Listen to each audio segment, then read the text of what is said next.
The app Realness Talk Pro is not what it seems. Written by Brandon Faircloth. Last month I got an app recommendation on my phone. I wasn't used to getting that kind of notification, but I'd recently done a software update, so I figured it was just a new and probably annoying App Store feature. Still, the name of the app was stupid enough that I thought it might also be kind of funny. It was called Realness Talk Pro. Out of boredom and curiosity, I hit the link and went to the app page. It was described as a social networking/rating app. What it actually appeared to be from the screenshots and reviews was some kind of social metagame, comprised of 3 components: wildlife, the mirror, and realness talk. I skimmed the reviews enough to get the impression that people thought it was really fun and funny, though a few people did seem to complain that it was mean-spirited. I couldn't help but be intrigued, so I downloaded it and fired it up. After the initial splash screen shown in the title, you're taken to the wildlife tab. There are several legal disclaimers you have to click through, and then you're given instructions on how wildlife works. I can't find a way to see the instructions again in the app, but I'll reproduce them as best I can remember. Welcome to Realness Talk Pro. You're already well on your way to making new friends and special connections all around the world. Will you become a superstar? Only time will tell. Your fame level tells you how well you're doing. You start at fame level 1. You can go up in levels by taking candid photos of others in the wildlife camera, captioning the photos, and then posting them to the network. If people find your work inspiring, funny, or just plain weird, they may just give you a star. If you get enough stars, you'll go up a fame level. And when you get to fame level 5, you get access to the mirror. This is where the real fun starts. With the mirror's camera, you can submit your own selfies. But these aren't your plain old duck faces and cat filters. Instead, you'll be given specific challenges from our database. Do what the challenge says, take your selfie, and submit your photo to the network. You'll get 10 stars for completing the challenge, and up to 20 more stars if other people rate your selfie high enough. When you get to fame level 10, you get access to Realness Talk, our exclusive in-app chat. You'll finally get to talk to the new friends and fans you've made through your submissions, as well as get access to several premier features reserved for our high-ranking members. So what are you waiting for? It's time to get real. I started playing on February 10th, 2020. Less than a month ago. It was fun at first. Now I just wanted to stop. The first few days I didn't use the app much. I took a couple of lame pictures of people at the park one day, but no one gave either of them stars. So I barely made it to level 2. You level up a little just from taking pictures and uploading them. But who cares about that? The whole point was to post stuff that people like. And people liked funny, cute, and interesting. I was coming up empty on all 3. Unfortunately, people also like mean. I was in the grocery store the day after I took the pics in the park. As I rounded the corner onto the candy aisle, I saw a man bent over and reaching for something on the bottom shelf. He was older and very overweight, and it was clear he was having trouble balancing while he stretched to grab something just out of reach. I thought about asking if he needed help, but then I thought about the app and pulled out my phone instead. His face was turned away from me, so I quickly snapped a pic of his giant butt stuck up in the air as his pale, flabby arm reached for the bag of Valentine candy. I stuffed my phone back in my pocket. I went over to the next aisle. I already had the caption ready. Be my Fadentine. I hit send. almost immediately feeling bad that I'd done it at all. No one knew who the guy was, and it's not like he was ever going to know he was being made fun of, but I still felt a little shitty for using him that way. I was on the way to the car when my phone began to ding. I'd made it to level 3. I was level 4 by the time I got home, level 5 by the next morning. I now had 15 friends and 200 followers. I didn't understand the distinction at the time, but apparently if you use the app and submit stuff, you can friend other creators. While if you're just using their website to see posts, you can subscribe to a creator as a fan. There was a part of me that recoiled at the whole thing. Most of all, what I'd been willing to do to gain some kind of digital popularity. The morning I hit level 5, I almost deleted the app for good. Then I clicked over to the next tab, the mirror. Congratulations on reaching the mirror. Remember, if you want to keep advancing, you have to complete selfie challenges. And don't try faking us out with pics that don't do what is asked. We're always watching. JK, but seriously, don't cheat. I rolled my eyes and almost switched over to check my email. But then a new notification popped up. My first challenge. Take a selfie with a car in it. Well, that was easy enough. I had to head to work soon anyway, so I could snap a picture in the driveway before I got in. I half thought I'd forget about it by the time I got dressed and out the door. But instead I became preoccupied by it. I put on a nice shirt, fixed up more than usual, and took several shots in the driveway before submitting one. When I was finally ready to hit send, I found myself overwhelmed with nervousness. What if people made fun of the pic or the way I looked? Did I really want to open myself up for judgment by having strangers rate my pictures like that? My thumb started drifting towards the cancel button. But then I thought of that guy in the grocery store. I hadn't hesitated like that when I'd sent in his pic, had I? I didn't feel bad until it was too late to take back, and I'd already gotten what I'd wanted. Maybe it was only fair that I get a taste of what it was like to be on the other side of it. So I hit send. By that night, I was at level 7. Take a selfie with a friend. For this one, I used my friend Carlos from work. We usually ate lunch together, and the new challenge dinged my phone while we were sitting out on the office park patio. When it popped open, I was a little embarrassed to check it in front of him, but I didn't want to wait either. Trying to be casual, I pulled up the notification and then glanced at him. There was a chance he'd make fun of me for it, but he was usually pretty cool about everything. And it was a lot more convenient than trying to find someone else, especially when I was pretty sure he'd go along with it. Jokes or not. Carlos, you mind taking a selfie with me? It's for this dumb game app I've been playing. It says take a selfie with a friend. He paused mid-chew and raised an eyebrow. Swallowing his bite of sandwich, he gave a slight shrug. Yeah, sure. What kind of thing is it? I showed him the screen. It's called Realness Talk Pro. Terrible name, right? And it's kind of dumb, I guess, but it's like a game, really. You take pictures of people, then you level up and can do selfie challenges. This is my second one. He nodded slowly. Weird. Okay, yeah. Smiling, he leaned closer while I held up my phone and snapped a pic using the mirror camera. He glanced at me questioningly as I pulled back. You sure that's secure? I mean, I know you're posting it and all, but are you being careful? I rolled my eyes and nodded. Yes, Dad, I'm not dumb. I'm being careful. He gave me a mocking pat on the head.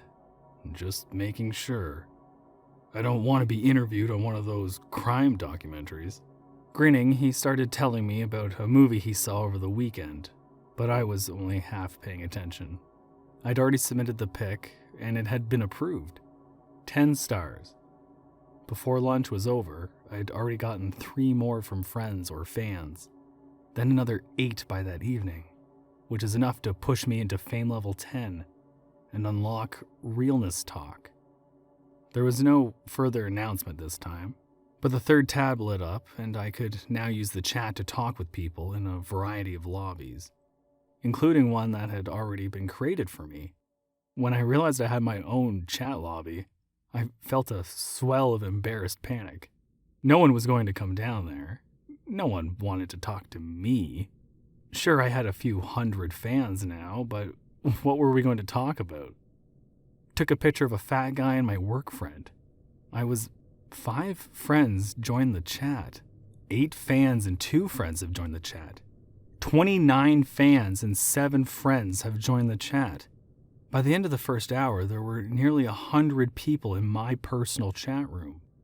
We were talking, they were asking me questions, telling me funny stories, complimenting my hair, my car, my creativity, my beauty. I'd expected it to be embarrassing and depressing, but it was just the opposite. It was dozens and dozens of people who had seen some of me and liked what they'd seen, wanted to see more. They were all so nice and it seemed very genuine. When I finally logged off at 2 a.m, they made me promise to come back the next night and tell them how my day had been. I said I would, and not only did I mean it, but I could barely sleep for wanting it to already be the next night. It had all felt so good. Not weird at all, which was surprising. In fact, the only odd comment I remembered from the 6 hours of chat was this one guy that repeated the same thing twice in all caps. That wisest omen. Huh? What's that supposed to mean? Is that from a movie? No response, but about 5 minutes later, that wisest omen. And then they were gone. Still, people said and did weird stuff on the internet. He probably wouldn't come back. And if he did, I could always figure out how to kick or block him out of my chat. I really wanted it to be a good experience for people. I gave them a chance to talk to me without being interrupted by weirdos. I owed it to my fans. I was already thinking about what I should talk about that night as I walked out of my driveway. Maybe I should make a list of topics, though I didn't want it to come across as overly scripted either. I could just write down. I stopped and stared at my car, not understanding at first what I was seeing. Someone smeared shit all over the windshield and hood of my car. Not bird or cat poop either. There were huge clumps of what could have been from a horse or cow, but looked more, well, they looked like they came from a person. And written in the drying filth that filmed over the glass was a short message. I see you? I see you? I see you? What the fuck? I called the police and they came and did a report, but I could tell they didn't take it very seriously. Said it was probably kids. There'd been vandalism reports in parts of the city lately. When I'd asked if there'd been anything out in the suburbs like that, and in my area in particular, they glanced at each other and admitted no, not as much. But one of them offered they were starting to get more complaints about homeless people that were behaving strangely. Not just in the inner city, but even out this far. He then lamely asked if I'd seen any odd-acting homeless people loitering about lately. I just stared at them in frustration and disbelief. No, I haven't seen any hobos climbing on top of cars to take a shit. The officer flushed red as his lips thinned. Well, miss, keep an eye out. You can pick up a copy of your report by Friday. He glanced at his partner. I think we're done here. I didn't get to work until about 11:30, and when Carlos poked his head in to ask about lunch, I told him I was going to skip today. He nodded with a frown, hesitating in my doorway as he studied me. What's wrong? You feeling okay? I glanced up at him and nodded. Yeah, no. Somebody fucked with my car last night, or this morning. I felt myself tearing up and glanced away. Someone shit on my car. Shit on it! And wrote "I see you" on the windshield. Or the letters, anyway. His eyes went wide as he came in and shut the door. Fuck, did you call the cops? Yeah, they weren't helpful at all. But then I don't know what they can do. I have no idea who would do something like that. And I doubt anyone saw anything. I mean, I guess, but can't they do DNA on it or something? I sniffed and gave a small laugh. I asked that too. They basically said in so many words that they don't have the resources to test poop on a car. I waved my hand, which I guess is fair, but that doesn't help me any. I looked back at him. I'm kind of freaked out right now. He gave me a sympathetic frown. No doubt. Pausing, he seemed hesitant to say any more. Finally, he pushed ahead. Have you pissed anyone off lately? Gone out with some weird dude or yelled at someone at the grocery store or whatever? I frowned and shook my head. No, I don't think so. I'm pretty boring and I don't really have any enemies that I know of. And I haven't had anything strange happen except for that. He raised an eyebrow. Not even online? No social media trolls, no arguments, no nothing? His eyes lit up. What about that weird app game thing? Do people know you were on that? I shrugged. I mean, they know my username and I've taken pictures, of course. And I've told some people in chat, some things about me, but that was just last night. And I don't know of any of them that would do something like this.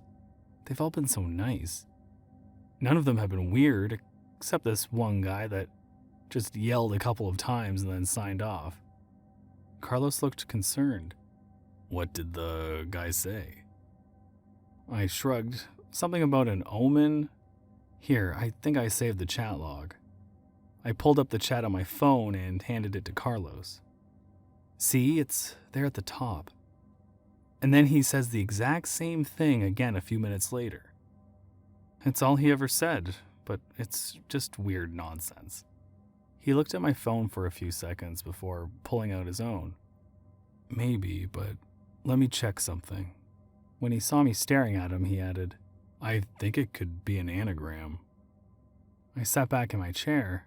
Is that where you swap the letters around to make different words? Carlos nodded. Yeah. He started tapping something into his phone. About 5 years ago, my mom was in chemotherapy, and sometimes I'd be the one to take her. It was really boring, and we'd carry stuff to read or play cards or whatever. But one thing she really got into was word jumbles. I'd get these books full of pages of jumbled up letters or weird combinations of words that you were supposed to rearrange to make other words or phrases.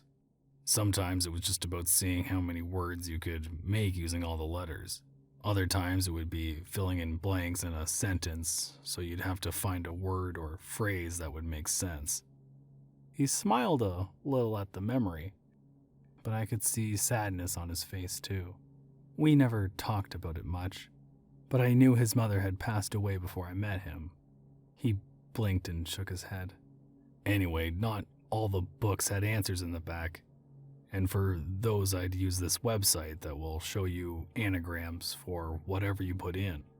He tapped the screen of his phone a last time and then looked at me again. If we got stuck on one for too long, I'd look it up so we could see what we'd overlooked. If you don't know what you're doing, you can get super long lists that are still kind of nonsense. Though they are technically words, just not stuff that goes together or in that order. He looked down and read his phone for a few seconds. But I got good at using the filters, and this website is better than most at letting you focus on things that would make sense. From there, you can just see if any of them fit the context you're looking for. A lot of times, one jumps out and feels right. He puffed out a breath, like this. Look at the third one down. He handed me his phone, and I could see that he had done a search of the website for that wisest omen, narrowing it down so it only had 15 results. Reading the list, my heart started pounding when I made it to the third. Not what it seems.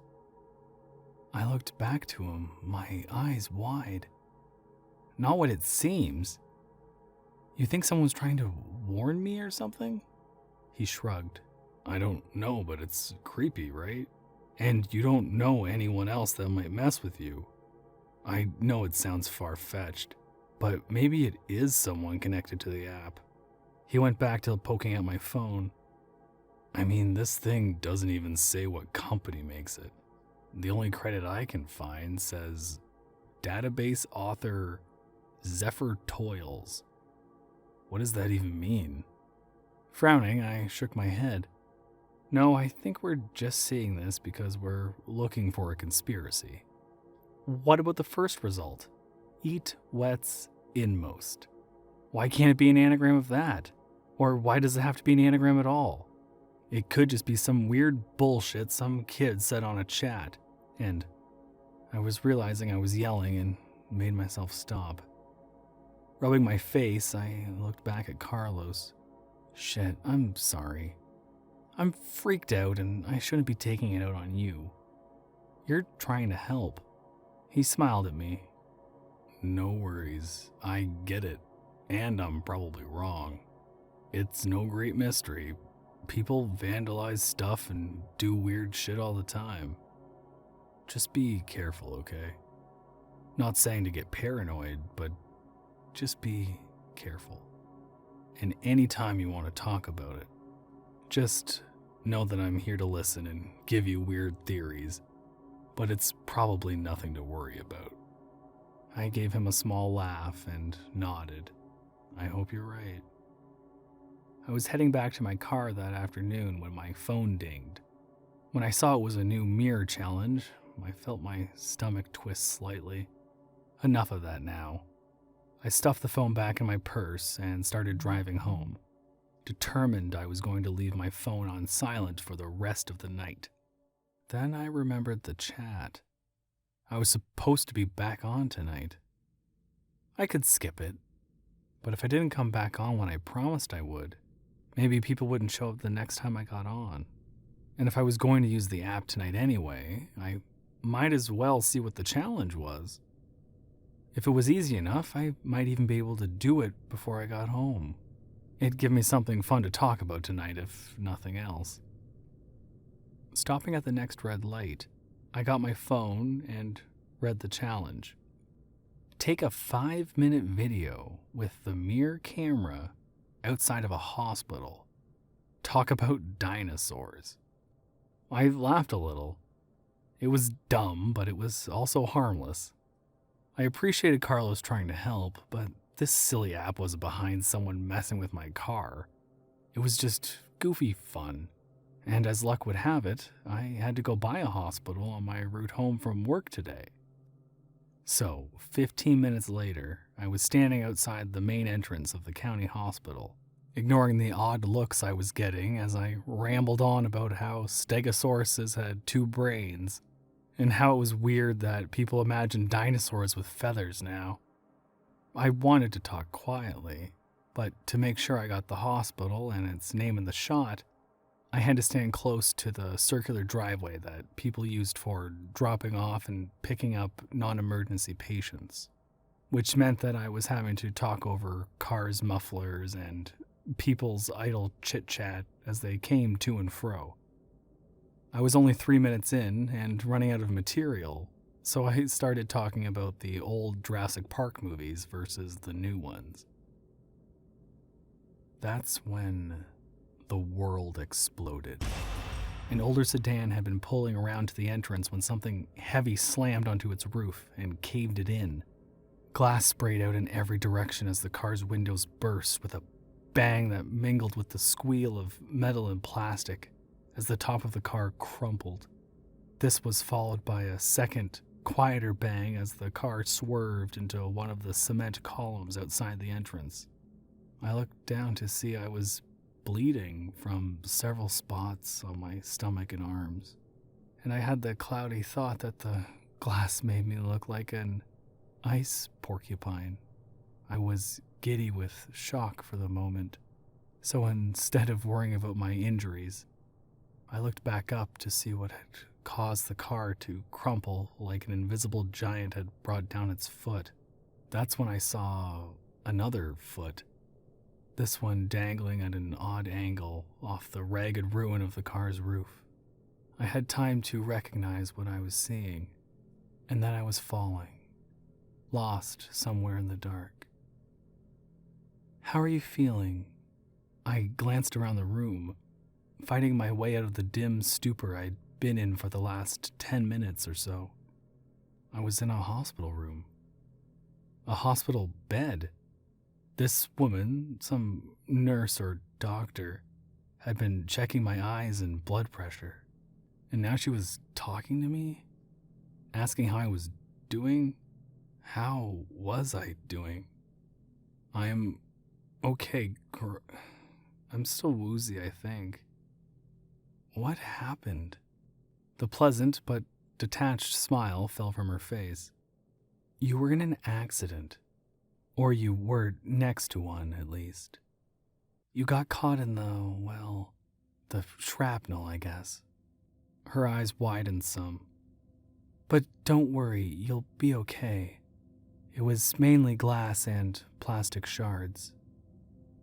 You've got a few stitches, but you should be right as rain soon enough." It was hard to focus on her words at first, but as the memory of what had happened returned to me, I felt my mind begin to resharpen. A man fell onto the car, didn't he? The woman froze for a moment and then nodded. "Yes, but don't worry about that. You just get rest." I pushed myself up a little, noticing for the first time I had bandages on my arms. I could feel more wrapped around my torso, too. "But how did he jump from the roof?" The woman glanced towards the door and then back to me. When she spoke, it was in a lower voice. "No, he went out a window on the 15th floor. Police are still up there now. They won't say it wasn't suicide, but I can tell you it wasn't." I frowned. "Huh? Why?" The woman studied me for a moment before sighing. "Well, it's not like you won't hear it on your own. The guy that got killed, he was catatonic. Has been here for months, and he hadn't improved. In fact, they'd just moved him back into intensive care last week because his vitals were dropping off. So he was sure everything was buzzing around me, and nothing made sense. Sorry, what did you say? Where did he fall from?" She blinked. "Oh, the ICU. That's what I'm saying." It was another 5 minutes before she finished her poking and prodding. According to her, I should be released the next morning, but I wasn't sure I wanted to be. Sure, someone had probably been murdered there a few hours earlier, but at least there were police here now. There had even been an officer out at the nurse's station on my floor. But once I got out, I'd be alone again. I felt my phone buzzing against my leg. The woman, she said her name was Lori, had given me back the phone before leaving me alone. She said the selection on the hospital's TVs were crap, and she knew how everyone wanted to be on their phone nowadays, just to not stay up too late poking at it, because I needed some rest. Good luck with that. I was wide awake now, and while the police were supposedly sending a detective to talk to me at some point, it hadn't happened yet. I didn't want to sleep if they came. I needed to tell them about my windshield, the app, even that odd message Carlos thought could be an anagram. Still, I didn't know for sure that the app was connected to any of it. But I was done taking anything for granted. It couldn't be a coincidence that I had ICU written on my windshield the same day an ICU patient is killed in front of me. And I was only at the hospital because of that fucking app. I stared at my phone's home screen. Realness Talk Pro. Such a stupid fucking name. I should have known it was something shady just from that. But there were so many dumb sounding apps now. It's almost like people just pick random words and mix them too. My mouth was suddenly bone dry as I opened my browser. I couldn't remember Carlos's Anagram site at first, but after poking around with a few search links, I found one that looked the same, and I entered the app name, Realness Talk Pro. A little wheel spun for a few moments as some distant server pondered the question. When it was done, it spat out a list of 45 different word combinations. I didn't make it past the first one, because much like the puzzles Carlos used to do with his mother, you knew when you found the right one. Search results: 45 found. 1 of 45. Personal stalker.